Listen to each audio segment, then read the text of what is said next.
most liberals have a secret admiration of the communists. Well, most liberals, I think, if you gave them sodium pentothal, they secretly fantasize about Lenin and Trotsky and the barricades in St. Petersburg. They fancy the communists. But anyway, they push this idea of mentally ill. And I used to argue with liberals that it is an ultimate form of narrow-mindedness and bigotry to say to your opponent that you're not merely misinformed or making a logical error in your analysis of the facts, but you are mentally ill. This is a remarkable statement by liberals. And now, having said that, I almost do the same thing.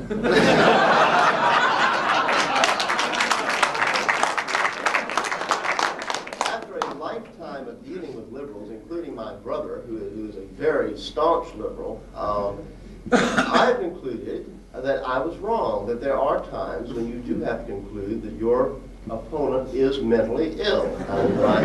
When I see people at the airport that are explaining that the earth is flat, or that education is extracted, as Dr. Wahlberg said, from some magic substance, you know that it's unlikely that these people are really reasoning correctly. And I'm going to sort of pick up, Father Torcelli stole part of my talk, but dealing with the liberals as a Christian heresy, and I think he was quite right on that point, that the liberals and the communists are theists with God left out. They retain many aspects of Christianity. The Marxists even have sort of the end times, we're about at the end of history, and we're going to be raptured into the classless society, and all this kind of stuff. But the liberal is going to create heaven on earth.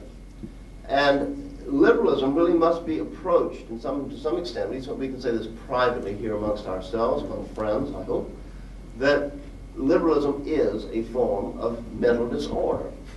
It is a neurosis or a psychosis that has swept the world. Dostoevsky even predicted that there would be a contagious mental illness that would sweep the world in the 20th century. I read that in his diaries. I thought, my soul, I saw the liberal.